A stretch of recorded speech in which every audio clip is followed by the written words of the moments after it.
Good evening, everybody. Thanks for being here. It's such a beautiful night outside. We have a lot of people registered for this, but I think people are choosing to be in the summer weather. So we're going to go ahead and get started. My name is Jennifer Foth. I work at Metro Blooms. And yes, we have our own theme song, which is such a beautiful song. I don't think any of us ever get tired of listening to it. It's a song that was written by Mara Peddlety and performed by None Above, so a local group here in the Twin Cities. Just a quick couple housekeeping items. This session is being recorded, and later we will post it to our YouTube channel, and you'll also receive an email with a link to the recording. So if you're wanting to go back and revisit this, it will be available. Everybody here has been muted. If you could keep yourselves muted during the program, that would be great, but please feel free to use the chat with any questions or any needs you might have. If you need closed captions, those are at the bottom bar on your screen or wherever your bar might be on your screen. Feel free to go ahead and click those on.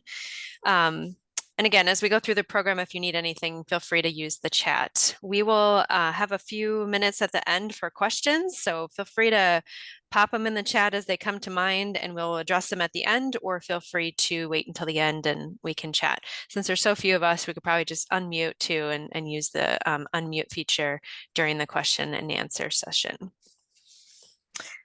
Okay, so we like to start all of our programs with our land and labor acknowledgement. And so I'm going to go ahead and read that right now, and then we will get started. We are on the stolen homelands and treaty territory of the Dakota Oyate.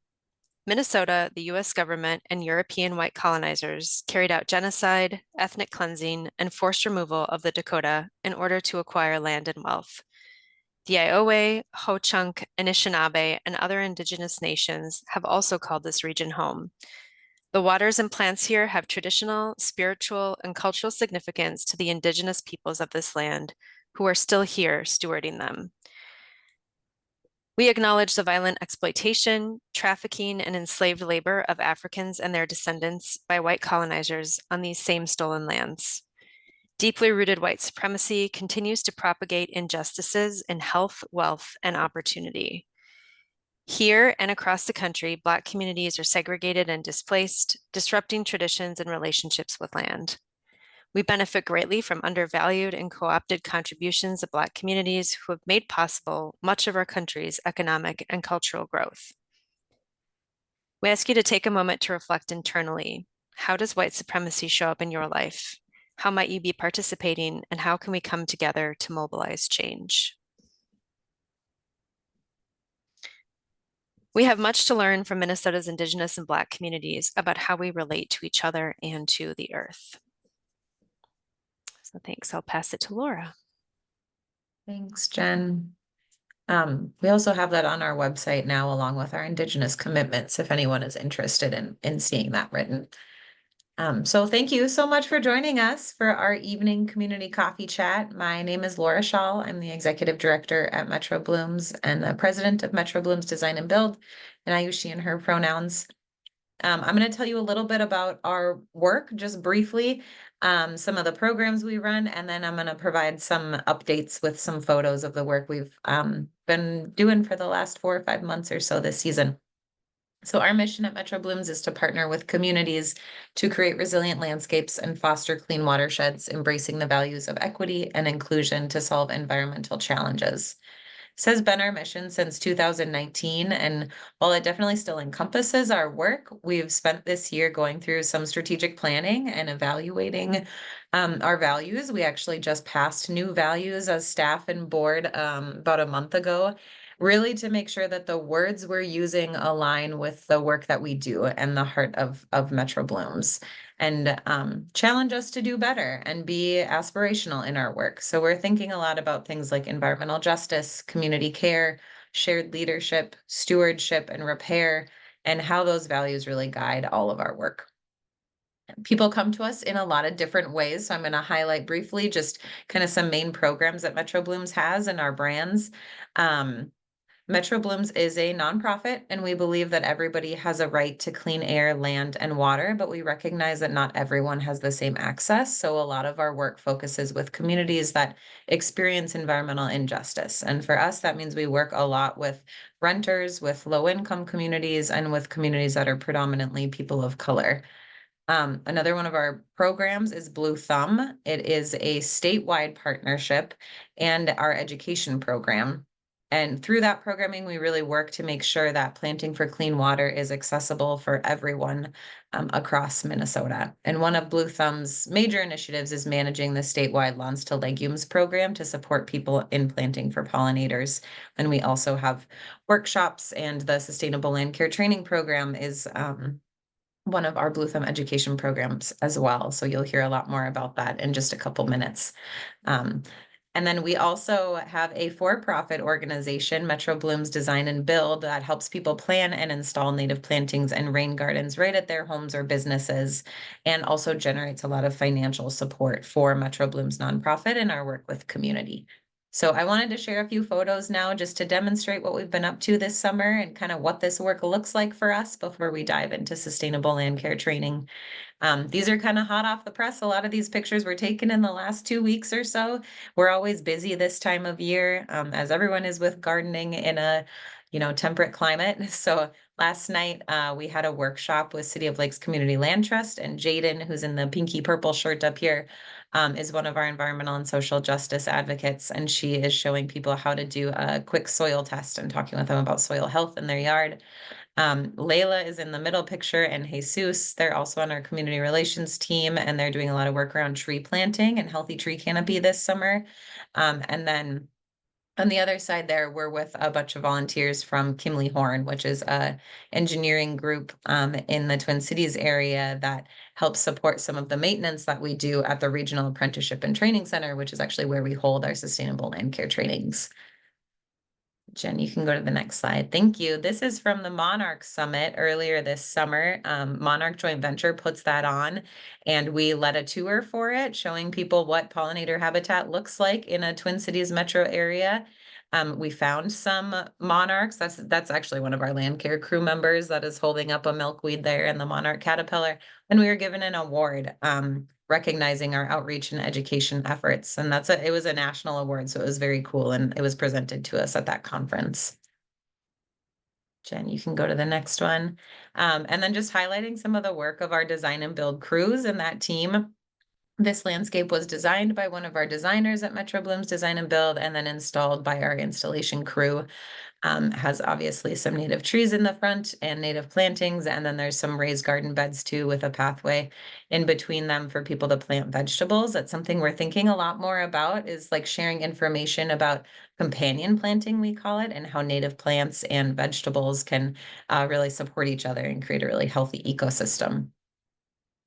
And then this last one here is from yesterday. We took a tour with some of our Blue Thumb partners and sustainable land care training participants out at Prairie Restorations. They've been a Blue Thumb partner for a couple years, and have a beautiful site out in Princeton, Minnesota. They have a retail shop there. They sell a lot of seed and native plants. So if you're looking for a place to buy native plants, that's a great site to do so. And we got to go out to their farm and check out where they're growing everything and collecting seeds from. On the right here is Sean from the Sustainable Land Care Training. He's watching a little insect on some blazing star, and was really just fascinated. He walked away from that saying, I want to get my mom one of those and put it in a pot for her. It's very sweet. So we'll transition now to hearing more about our sustainable land care training. Michaela Aim is here. She is our sustainable land care training manager, started last fall with this program and does a fantastic job with it. So Michaela, pass it to you. All right. Thanks, Laura. And thank you all for being here this evening. I'm excited to share a little bit about our sustainable land care training. So thank you so much for joining us. So to begin, to quote the father of environmental justice, Dr. Robert Bullard, America is segregated and so is pollution. And so if we are to solve many of our environmental problems, we have to solve the problems of inequality and use a justice and equity lens. Blue The Blue Thumb Sustainable Land Care Training Program serves as an exciting opportunity to rethink and reimagine how we understand and engage with our environments. The Sustainable Land Care Training works with BIPOC youth and young adults 18 to 26 in environmental justice communities to care for green infrastructure like rain gardens and native plantings. The Sustainable Land Care Training is over the span of 4 days, meeting for 6 hours in person, and participants are paid for their time. Here, they gain job-ready skills and pathways to green careers. The sustainable land care training flips the script on a traditional learning model in the way that we pay trainees for their time versus them paying us. So if we look at the screen here, I have a few photos from this year. So starting on the left, we have someone from the Xerxes Society come in and they teach us about pollinators. We learn how to identify the many different types of bumblebees that we have here in Minnesota. And we go out and try to catch some and then have a discussion about it. This year, we also planted an oak tree at the Regional Apprenticeship Training Center where we hold some of our trainings, and that was us, prepping that so we would be able to plant it. Then earlier this year, we also planted some native plants with Green Garden Bakery, a youth group based in North Minneapolis. We planted at the Eloise Butler Wildflower Gardens, and Green Garden Bakery was also on Good Morning America this morning, sharing a little bit about their work. So that's really exciting. They're a really great group. So just wanted to shout that out as well. And then on the far right, we have our group picture after we were able to plant the tree, which was really exciting. But to continue about the program, it goes much deeper than just plants. We also focus on environmental and economic justice as a key concept. Together, we begin to explore how our race, gender, income, and systems of power affect both our personal well-being and the health of our environment around us. We focus on Indigenous perspectives, helping us understand how colonization has shaped our relationship with nature. Here, trainees really embark on their journey of rethinking and reimagining their environment. So to look at the screen again. We, starting on the left, we play a game called the Watershed Game, and as a group, they're split up into teams, and they have to figure out how they can reduce water pollution in the area that they're given. So some folks receive that they are working on city pollution, or they're in a rural area, or things like that. And it's really fun to see them do that. Here we are at Green Garden Bakery, and they were learning about stormwater runoff with Rich, our co-director of design. So that's really nice when our work gets to cross over and we get to go out into the community together. Here we have some team building, which is really fun to do, a great way for folks to connect. We had Shaheen and Kabir from the city of Minneapolis. They work in the arborist department, and they shared a little bit about their journey um, getting into the city of Minneapolis and working as an arborist. And then lastly, we have us just as a group looking at the pollinators that we collected, and we're having a discussion trying to figure out exactly which bumblebee we had caught, or you know. So to continue, um the green job sector is growing, and there is a demand and need for skilled workers and diversity within this field. The sustainable land care training provides us the chance to bridge this gap. By addressing issues of underemployment and accessibility that specifically impact young BIPOC folks, we are also able to create opportunities and meaningful connections, prioritizing economic and environmental justice as we develop pathways for career opportunities for trainees while centering community autonomy and justice, inspiring and building a new generation of leaders, community members, activists, and environmentalists as we strive for a more just and sustainable future. So here we have some highlights from 2024. And we had 55 participants attend the Sustainable Land Care Training last year.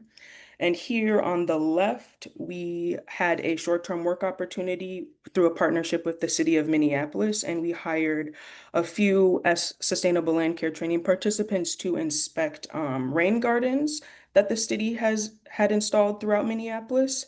And then on the right, we have our Minnehaha and Franklin replanting project. We were able to hire 7 participants from all 3 of the sustainable land care training cohorts in 2024 to work alongside our land care crew to prep garden sites near the intersection of Minnehaha and Franklin. They removed the existing vegetation and leveled the soil, and then they were able to lay native mulch and replant native plants in the gardens. And then lastly, it's not mentioned on the screen here, but we had a few of those folks as well help our installation crew at CW Lofts, which is in Northeast Minneapolis. And they were a part of one of Design and Build's largest planting projects of the season. They helped plant over 2,500 plants and spread 36 cubic yards of mulch to create a matrix style native planting at the commercial site, CW Lofts, which was really exciting to see and be a part of. And then some highlights for this year. We, like mentioned, were able to work with Green Garden Bakery, where we held a shortened sustainable land care training with them. And then we ended on planting native plants at Eloise Wildflower Butler Gardens. And we also had our first training cohort at Little Earth, which is a new location for us, which is really exciting, hoping to engage and work with more of our Indigenous neighbors. And lastly, we just finished up our second cohort at the Regional Apprenticeship Training Center in North Minneapolis, and that was really exciting. Like mentioned, one of the highlights for me was really planting the oak tree, and it was no small task at all. All hands were on deck, and everybody got to get their hands dirty. And so we're really excited to see it grow and provide plenty of shade for future generations. And so next we have a short video here.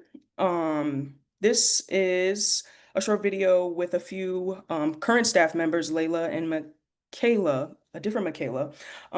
They're sharing a little bit about when they went through this sustainable land care training for the first time.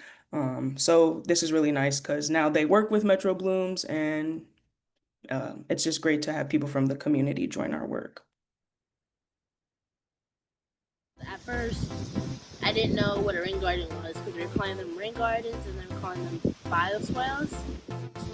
It is a native planting with native plants that attract pollinators, but also helps capture water and cleans the water. So the sustainable land care training we did, I want to say it might have been 10 hours online. It was this winter. Once spring hit, we did 10 hours of in-person training, learning with AB, and we did it with our Sunnyside and our All Nations cohort. But I liked how it was complex, but at the same time simple and easy to understand. The most important things that I remember were like learning about like the importance of native plants in the environment, and also learning about the stormwater runoff. Creating those spaces for our community members and like community sites like churches is really great. Teaching young kids about it is really fun, like seeing like a 5-year-old pick up a trowel and plant their first plant, and that, you know, that could spark something in them. Or also being with like an elder that's like 60 years old and has like never gardened, and now they're like, this is so fun, and at my age that I could do something like this is really cool. And I'd totally recommend it. Honestly, taught me everything that I know about gardening. It's like one of my best passions. I love it so much.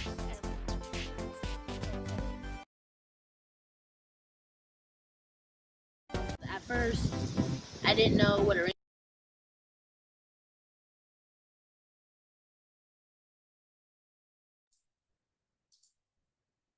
Michaela, you're on mute.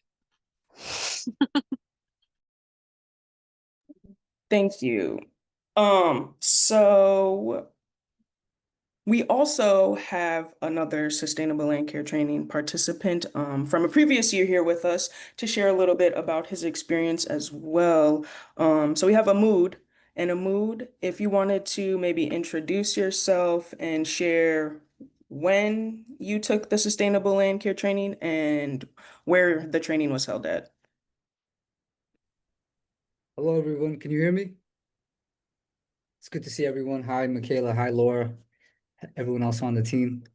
You'll have to excuse my background. I'm in a little corner room. I'm a volunteer, IRS volunteer tax preparer, so I stepped away to do this. So you might hear people in the background, it's just some kids, but um, and I'll be brief. By the way, it's Mohamud. Mohamud is just a nickname, but my full name is Mohamud. And Mohammed. first question I'd like to ask is just to get a pulse of the audience, are these prospective students or who's listening today? This is just the community folks who signed up. So we're just sharing a little bit about it. Got it. Yeah. All right. Where should I start? So myself, just to give you a very, very short background intro, I moved back to Minnesota from living in Kenya and working there for 3 years. I wanted to, when you're away a while, everyone moves on. Life is like a lake, no one's gonna wait for you. So the people you knew, the community, they're gone. So I wanted to kind of reestablish my roots. So I started volunteering. At that time, I was doing like fully invasive species, just organic gardening, just put my hands anywhere I can. And then I came across this training, and it was a great experience. It actually allowed me to tap in to the ecosystem of what I call do-gooders, the do-gooder ecosystem of people here in the Twin Cities metro area. I took the training June of 2024. I thought it was fascinating. I enjoyed it a lot. Um, and that's why I'm still around. But beyond that, it just led me to get back into continuing education. I really didn't see myself going back to school after I got my bachelor's. Definitely not nothing nature. I went to school for computer science, so I was like, and it was kind of a radicalizing moment in a good way. So Yeah. I think the training itself shows you that there's a huge opportunity in healing the world, right? And fulfilling work that you can do. So it's a green job. That's a new type of job in the green economy. And I really like the ethics about Metro Bloom. You know, anything you do, they want to make sure you're compensated. They put the people first, got a great team. It's a small team, it's not like a really big team. It's a great training. I personally benefited, but if anyone has any more specific questions, I'm happy to Yeah. help. I could just keep going. Yeah, for sure. I think one question that we have is, I guess, how do you feel like you use the knowledge that you got from the training out in the world, or how has it changed your worldview at all? Or maybe Mm. your understanding of the environment? Oh, it changed it a lot. It changed it a lot, and like I said, it's just what I call a radicalizing thing, something that gets you to see things differently. Our perception of reality, what we think we want, what we think is um, the world as we perceive is based on what we see, what we hear. And then when someone brings new information to you and says, hey, there's green infrastructure, or this is a different way to build a home. And then so it got me thinking on a small scale of like, how are we designing our homes? Are they healthy? Is this the way we should be doing it? And then on a macro scale, why are we building our world, our society like this? So rain gardens is the main thing you'll learn in the first training, but you'll notice real quick that it's just a band-aid for how we build our homes. So, our industrial homes, they're not part of the environment. Like a mud hut somewhere is much more embedded in our environment than the way we build homes today. If it rains, all that is wasted. The homes are not permeable, they're made out of cement, it's not good for the world. So a rain garden is kind of to interact that to slow down the water, make sure that we catch as much pollution as possible. So it's not going in our drinking water. It also filters and which is good for the environment. So why aren't the houses designed like that in the first place? I started thinking about that a lot more after the course, and it led me to go you know, say, hey, what other training is available out there? So I got a solar training, then I did one in um, building science, energy. They're all in the same field. There's a lot of training opportunities in the Twin Cities. So I did that, and then today I insulate homes for low-income families. What we do is weatherization, and so we're trying to get people's energy bills down, their energy usage down, and also improve indoor air quality. So that's beneficial to the homeowner, but it's good for society because we're spending less energy. We're also saving, and it's going to help us reach our goals to decarbonize, to electrify, and reach a lot of our sustainable goals. I don't think that would have happened if I didn't take the training, or at least it wouldn't happen this way. Yeah, yeah, definitely. And then the last question that we have here is, and thank you so much for sharing. It's so in depth and so nice to just hear personally, your journey with the knowledge that you gained. Um, what would you want someone to know about this program in Metro Blooms if they hadn't heard about it or were thinking about it? Mhm. Let me reflect on that real quick. I don't think I can give any advice or say anything that's gonna apply to just every type of person. But if you're interested, curious about this kind of training, like ask yourself why. Are you hoping to see if there's a career for you in this kind of field, in sustainable landscaping? Are you just testing something out? If you're curious, just give it a try. It's not that big of a commitment, in my opinion, and just be open to the process because you don't know where it'll take you. The program is still early on that it's not a full like trade education, but it's a step in the right direction. And if you don't know what you're gonna do, if you didn't go to college, you're a young person, you're not sure, try different things. And this is definitely one thing I would try. Um, keep in touch with the team, be open to the opportunities. There's a lot. Um, that's the probably the number one advice I'd give to someone who's curious about this and not really excited about where they are in life right now. Yeah. Thank you. That was perfect. So thank you so much for sharing. I also wanted to shout out that Mohammed helped me create our environmental justice curriculum from the very beginning. He was very pivotal in kind of building that out into what it is now today. So I'm really grateful for his partnership and yeah, just his willingness always to like support and learn. So thank you so much in so many ways.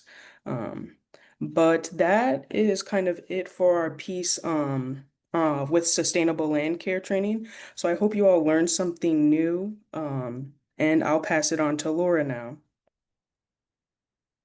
Thanks, Mohammed. It's really good to see you. And thank you all for being here today and joining us, learning a little bit more about our work.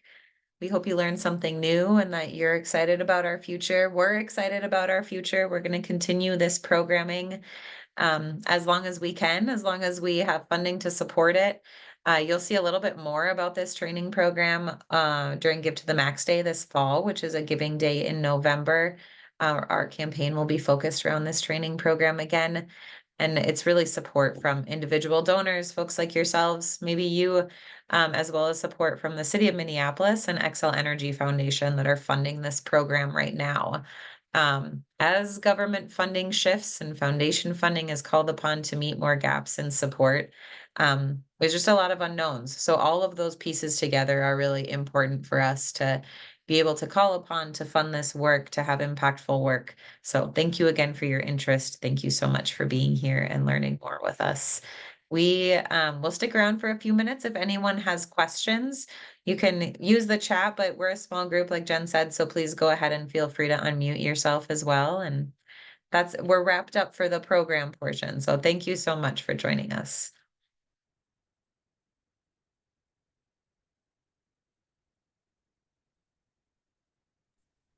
I'm going to drop some links in the chat too. If anyone wants to read more about the program or follow us on social or join our mailing list, there's a bunch of links I'm just going to drop in here. So um, Amy has a question. How does a person qualify for the training program? Sure. Laura or Michaela?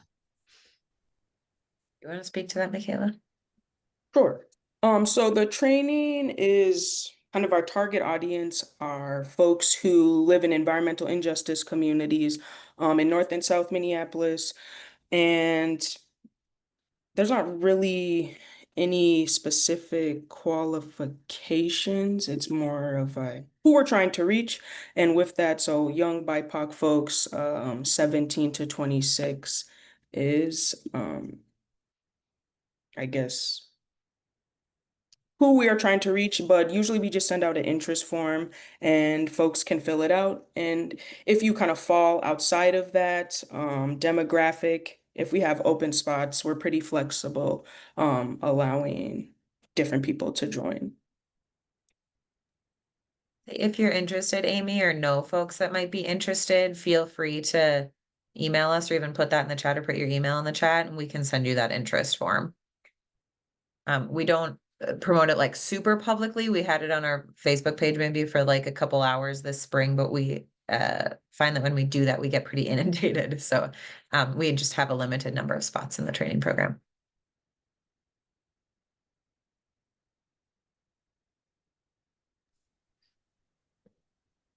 Does anyone else have a question? If they want to pop themselves off mute, they're welcome to. Can hang out for another like 2 minutes here.